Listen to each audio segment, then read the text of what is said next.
जानता है, ना परलोक को जानता है, ना हित को जानता है, ना अहित को जानता है। अभी उसका ब्रह्मचर्य किसी काम लायक नहीं हुआ और वो उतर गया व्यभिचार में। क्या होगा उसका जीवन? अगर आप वाणी में संयम में रहते हैं ना, वो और भजन करते हैं और सत्य बोलते हैं, तो आप जो बोलेंगे वही होगा। श्रवणेंद्री से गंदी बातें सुने, वाणी से गंदी चाहिए। जैसे नाटक, सिनेमा आदि हैं, वहां तो जान रहे हो चित्र हैं, पर उनमें जो अभिनय करने वाले जन हैं वो तो संसारी जन ही है ना। उनका पहनावा, ओढ़ावा, हाव भाव, अंग प्रत्यंग, अगर आप भगवत भाव से युक्त है तो संपूर्ण सृष्टि में कहीं भी दृष्टि जाए अपने प्रभु की भावना होती है। पर वहां तक पहुंचने के लिए आपको ये त्यागना होगा ना। आप किसी का अनुकरण न करें, आप अपनी स्थिति को देखें। अगर आप किसी का अनुकरण करते हैं कि हमने उनको देखा है, वो टीवी देख रहे हैं, तो टीवी में क्या देख रहे हैं, कहाँ स्थिति है, हमें क्या पता। हमको जहां पहुंचना है उसके लिए हमारे लिए बाधक है, हमें नहीं देखना है। अगर आप माना कि कोई नाटक ही देख रहे हैं, कोई ऐसे सीरियल ही देख रहे हैं, पर उसमें अभिनय करने वाले तो संसारी भोगी पुरुष ही है ना। आप कोई त्यागी जितेंद्री महात्मा को थोड़ी देख रहे हैं। तो उस देखने में तन्मयता आती है, जिसको हम देखते हैं उस पर हम आसक्त होते हैं, तभी तो उसका सुख दुख अनुभव होता है। देखो कोई ऐसी रोने वाली सीन आए तो रोना आ जाएगा, हंसने वाली आ जाए तो हंसना आ जाएगा, ऐसे तो उसका प्रभाव हम पर पड़ रहा है ना। तो हम किसी के अभिनय करने वाले के अंग प्रत्यंग को देख रहे हैं और वो कामुक होकर कोई काम चेष्टा कर रहा है या कोई ऐसा, वो सारा का सारा मन कवर कर रहा है आपका। और एकांत होते ही फिर जो मन अपना मनमानी करवाएगा, आप नहीं सह पाएंगे। इसलिए नेत्र का ब्रह्मचर्य सबसे पहले शुरू कीजिए। आपको वो चीज नहीं देखनी, वो बात नहीं पढ़नी, वो दृश्य नहीं। श्रीमद् भागवत में वर्णन है, कोई पशु पक्षी भी मैथुन कर रहा हो, अचानक दृष्टि गई तो मानसिक प्रणाम करके दोबारा दृष्टि नहीं जानी चाहिए। इसीलिए लिखा है कि आप एक धनुष भूमि को देखकर, एक धनुष, इसमें किसी की हानि नहीं होगी, आपकी भी हानि नहीं होगी। आप एक धनुष भूमि देख करके ही चलिए। मतलब बहुत लंबी दूरी देखने की जरूरत नहीं है, बहुत दृष्टि उठा करके इधर उधर गर्दन हिलाने की जरूरत नहीं है। और जैसे कि कोई टक्कर मार सकता है, तो देखो जिनको प्रारब्धानुसार टक्कर लगनी होती है ना, वो चाहे जितनी सावधानी से चलो, वो प्रारब्ध आकर के दंड देता है। अन्यथा सीम की चाप सके को तासु, बड़ रखवार रमापति जासु। आप जा रहे हो भगवत चिंतन करते हुए, तो प्रभु का नाम आपका पहरेदार अंग रक्षक है, कोई बाल भी बाका नहीं कर सकता। आपका प्रारब्ध यदि आया है, प्रभु से पास हो गया है कि आपको ये दंड मिलना चाहिए, फिर मिलेगा। आप निश्चिंत रहिए, निर्भय रहिए। प्रभु का जो विधान है वो मंगल करने वाला है। देखो इतने बड़े महापुरुष पूज्य श्री राधा बाबा, श्री आद्याशक्ति भगवती की प्रसन्नता की आराधना कर रहे हैं, क्योंकि श्री कृष्ण हमारे पति हों, इस सिद्धांत की पुष्टता के लिए। और पैर फिसल जाता है, स्नान करने जाते हैं, खड़ाऊ पहने हुए थे और अंग टूट जाता है, दवा नहीं लेते, बांस की खिपचाल बांधकर पुनः अनुष्ठान में बैठते हैं। बलिहारी ऐसी सामर्थ्य की, ये भागवतिक प्रारब्ध ऐसे महापुरुषों को भी दंड दे देता है। देखो ना, ऐसे महापुरुष जो ऐसी ऊंचाई पर पहुंचे हैं और इतने भागवत भजन में नियम निष्ठ हैं, उनको भी प्रारब्ध दंड दे रहा है शरीर को। तो अपने को इससे निश्चिंत हो जाना है। जो होना है उसे रोक नहीं सकते, जो नहीं होना उसे कोई कर नहीं सकता। अपने आराध्य देव के चिंतन में ज्यादा नेत्रों को इधर उधर दौड़ाने की जरूरत नहीं है। नेत्र का ब्रह्मचर्य, फिर वाणी का ब्रह्मचर्य, बहुत बड़ा प्रभाव पड़ता है इससे। यदि आप जवान से अश्लील बातें, गंदी बातें, कामुक बातें करेंगे तो आप ब्रह्मचर्य रह ही नहीं सकते। अगर आप वाणी से परस्पर शरीर आकर्षण वाली बातें करेंगे, उसको देखा तुमने क्या, बस आप गए। चाहे वो स्त्री शरीरधारी साधक हो या पुरुष शरीरधारी, परस्पर आकर्षण संबंधी यदि वाणी खुली आपकी, तो वाणी के व्यभिचार से आपका जनेंद्री का व्यभिचार प्रारंभ हो जाएगा। आप रोक नहीं सकते, नहीं रोक सकते। इसलिए वाणी से भी कोई ऐसी वार्ता ना कीजिए जिससे आपके अंदर काम वेदना बढ़े। श्रवणेंद्री का, कान से गंदी बातें, व्यभिचार की बातें, कामुक बातें सुनना जिससे हमारे हृदय में कामना जग जाए, बिल्कुल नहीं। भले वो किसी को लेकर टीका टिप्पणी की जा रही हो, देखो वो साधक है, उसको हमने देखा वहां ऐसे देख रहा था, वैसे कर रहा था, वो तो आपको समझ में आ रहा है कि किसी साधक की बात कर रहे हैं, वो तुम्हारे नाश के लिए उपाय कर रहे हैं जो आपको ऐसी बात बता रहे हैं। क्यों? क्योंकि आप भी तो साधक हैं। श्रवणेंद्री का व्यभिचार हो रहा है। आराध्य देव के सिवा और कोई बात कान से सुनना उसे व्यभिचार कहते हैं।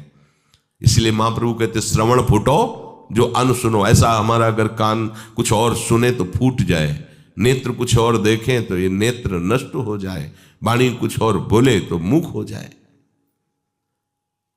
हमारी श्रवणेंद्री का व्यभिचार नहीं होना चाहिए। धर्म की बात, अपने आराध्य देव की बात, शास्त्र सम्मत बात हम श्रवण करें।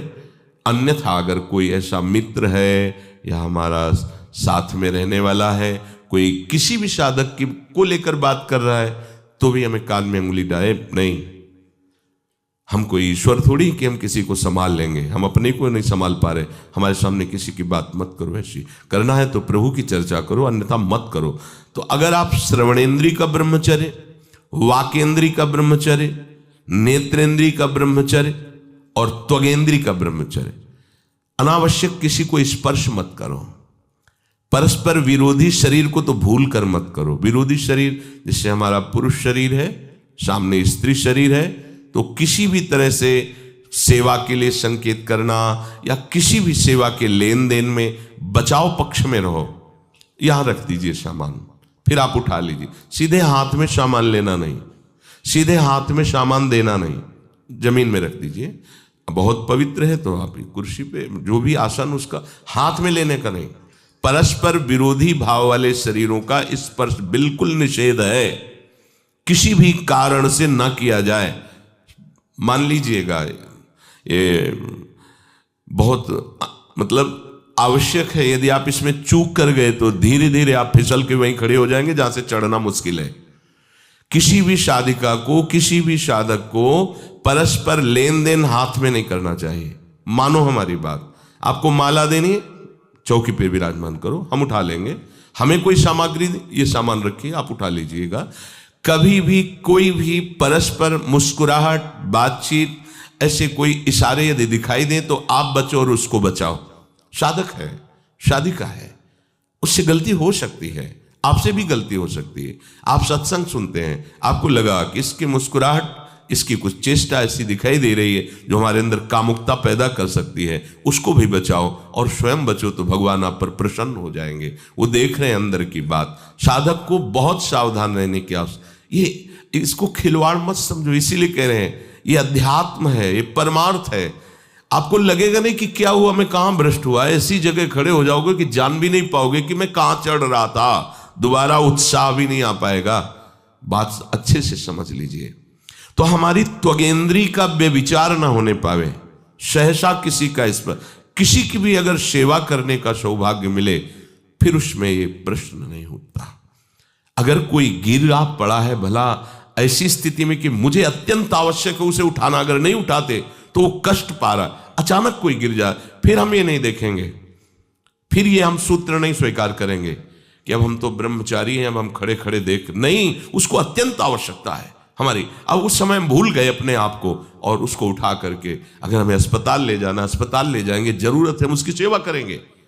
सावधान, वो भगवत भाव से की हुई सेवा तुम्हारे अंदर आध्यात्मिक शक्ति पैदा करेगी, काम भावना नहीं पैदा करेगी। हमारी माँ बीमार हो और हमें उसे पता चला कि शौच कर दिया है, हमें शौचाना पड़े, हमें उसका मल धोना पड़े, तो क्या हमें काम जागृत हो जाएगा? क्या मेरी माँ है। हमारी बुद्धि कभी ऐसी नहीं होगी। आपका पिता है, आप लड़की हो, कोई दूसरा रह नहीं गया और वो बीमार है, आपको ऐसी क्या काम जागृत हो जाएगा? क्या अगर ऐसी सेवा में काम जागृत होता तो कोई नर्स ही अस्पताल में नहीं होती। हर सेवा उसको करनी होती है, नर्स को, चाहे वो स्त्री शरीर हो चाहे पुरुष शरीर हो। परस्पर विरोधी शरीरों की सेवा पर कहीं काम थोड़ी जागृत होता, क्योंकि उसको अपने सेवा धर्म से मतलब है। तो ये सेवा के समय इस सूत्र को न देखा जाए, पर ध्यान रखें अत्यंत आवश्यक, जहां आपके सिवा नहीं हो सकता, वहां अगर हमें ऐसा अवसर मिलता है कि सेवा उसे हो सकती है, तो हम पहले उसे प्रेरित करेंगे। और अगर ऐसा है कि अब कोई नहीं है, फिर हमारा परम धर्म जागृत हो जाता है परहित का। अगर हमारा कोई निंदा भी करे, कोई शरीर की भी हानि हो जाए, अब हम परवाह नहीं करते। परहित सरिस धर्म नहीं भाई, इससे बड़ा कोई धर्म नहीं है। पर ध्यान रखें, भगवान को साक्षी करके ये उस समय की बात है जहां बिल्कुल कोई अब गुंजाइश नहीं रह गई है। त्वगेंद्री को ऐसे सहसा किसी आप पुरुष शरीरधारी पुरुष को भी सहसा इससे आप में शक्ति जागृत होगी। यदि आप वाणी को मौन रखते हैं और भगवान नाम जप करते हैं और सत्य बोलते हैं, तो आप जब कभी जो कुछ भी बोलेंगे वैसा ही सत्य होगा। गांधारी जी ने कोई तप नहीं किया था। जब सुना कि मेरा ब्याह धृतराष्ट्र से हो रहा है, जो बाह्य नेत्र रहित है, उसी समय पट्टी बांध ली कि जब मेरा पति संसार को नहीं देख सकता तो मैं भी संसार को नहीं देखूं। जब मेरा पति मेरे रूप को नहीं देख सकता तो मैं भी किसी के रूप को नहीं देख, पट्टी बांध ली थी। जब महाभारत का युद्ध चल रहा था, बड़े बड़े वीरों को मार गिराया जा रहा था, गांधारी ने दुर्योधन से कहा, सुन, मुझे पता है कि भीम की गदा को तू झेल नहीं पाएगा, क्योंकि सबसे बड़ी बात भगवान का वरद हस्त उनके ऊपर है। दूसरी बात, वो पवन पुत्र है। वो जब अपने आवेश में आ जाएगा तो तेरी सामर्थ्य नहीं कि उसकी गदा के प्रहार को तू सह सके, पर मैं तुझे शक्ति प्रदान करूंगी। मैं एक पतिव्रता हूं, आज तक कभी पति का वरण करने के बाद कुछ देखा नहीं है। मैं अपने नेत्रों की पट्टी खोलूंगी, तू नग्न होकर मेरे सामने आ जाना। मेरी दृष्टि पड़ते ही वज्र का शरीर तेरा हो जाएगा। किसी के सामर्थ्य नहीं कि तेरे उस अंगों को तोड़ सके। भगवान सब कुछ जानने वाले हैं। भगवान भक्त पक्षपाती होते। भगवान का स्वभाव भक्त का पक्षपात लेना होता है।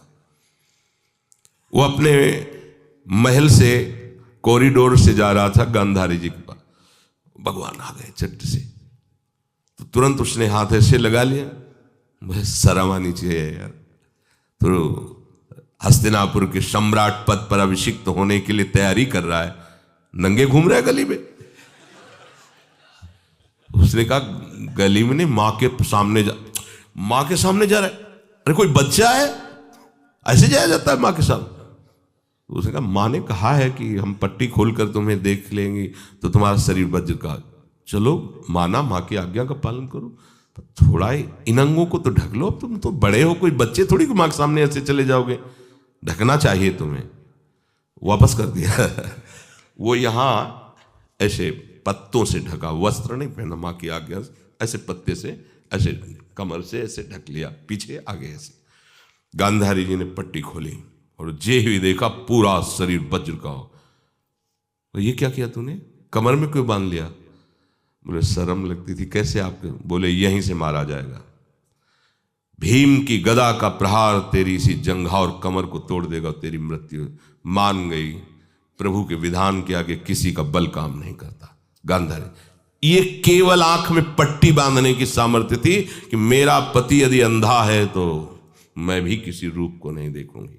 अगर आप वाणी में संयम में रहते हैं ना, वो और भजन करते हैं और सत्य बोलते हैं, तो आप जो बोलेंगे वही होगा। पर ऐसा कुछ अनर्थ वो बोलता ही नहीं, क्योंकि ऐसा संयमी जान जाता है कि इन सब का फल भगवत प्राप्ति है, किसी को कष्ट देना नहीं है। एक एक इंद्री का जब आप ब्रह्मचर्य संयम करोगे तब आपका वीर संयम होगा। ध्यान रखना, आप नेत्रेंद्री से गंदे चित्र देखें, श्रवणेंद्री से गंदी बातें सुने, वाणी से गंदी बातें बोलें, रसेंद्री से गंदा भोजन करें और सोचे ब्रह्मचर्य रह जाएंगे, तो बिल्कुल नहीं, कदापि नहीं। ब्रह्मचर्य कोई खिलवाड़ नहीं है। जो ये तो हुआ इंद्रियों का, फिर आता है अंतःकरण का ब्रह्मचर्य। हमारा मन काम की तरफ तभी जाता है जब उसको निज सुख नहीं मिलता। ध्यान रखना, सृष्टि में जितने भी दुर्गुण दुराचार होते हैं उनमें दो प्रधान होते हैं। एक काम भोग और एक धन, और सब छोटी मोटी बातें हैं। प्रायः जितने भी हिंसा होंगी, जितनी भी भयानक घटनाएं होंगी, भयानक युद्ध होगा, उन दो में अंतर्गत ही होगा, दो के अंतर्गत ही होगा। या उसका कहीं ना कहीं काम से संबंध, स्त्री संबंध से या धन संबंध से है। चाहे जो भी घटना हो उसको देख लेना, प्रधानता दो में ही होगा, कंचन और कामिनी। कीर्तिवान तो कोई बिरले ही होते हैं, तो वो तो बहुत आगे की बातें हैं। पर प्रायः जितने भी युद्ध हैं, जितनी भी हिंसा है, जितना भी भयानक कुकृत्य है, इन दो में ही होता है। उपासक को ये बात समझनी चाहिए, मन को समझाना चाहिए, सच्ची मानी। मतलब वाणी में शब्द नहीं होता इन बातों को बताने का, यदि कहीं मन को समझाना चाहिए। देखो, अपने लोग उपासक हैं, हम जहां जहां आसक्त हो रहे हैं उसमें हमारे मन का केवल भ्रम है। शरीर के द्वारों में कहीं सुख है, घृणित द्वारों में कहीं सुख है। अगर सुख होता तो इनके भोगने के बाद हृदय कह देता कि अब कछुनाथ न चाहिए मोरे, शांत हो जाता। फिर ऐसा क्यों होता है कि उसको एक जगह तृप्ति नहीं होती? क्योंकि वहां सुख है नहीं। फिर सोचता है शायद उसमें हो, उसमें हो, उसमें हो। पूरे के पूरे युग के युग व्यतीत हो गए, कल्प के कल्प व्यतीत हो गए भोगते हुए, क्या सुख मिला? क्या स्त्री शरीर सोचता है पुरुष शरीर में सुख है, पुरुष शरीर सोचता है स्त्री शरीर में सुख है, या आदि आदि। अगर सुख होता तो पूरे ब्रह्मांड में पशु पक्षी कीड़ा मकोड़ा सब मैथुन धर्म से युक्त हैं, ये सब सुखी हो जाते हैं ना। जो जितना भोगा सकते उतना ही दुखी, देख लो, अशांत, क्लिष्ट, परेशान।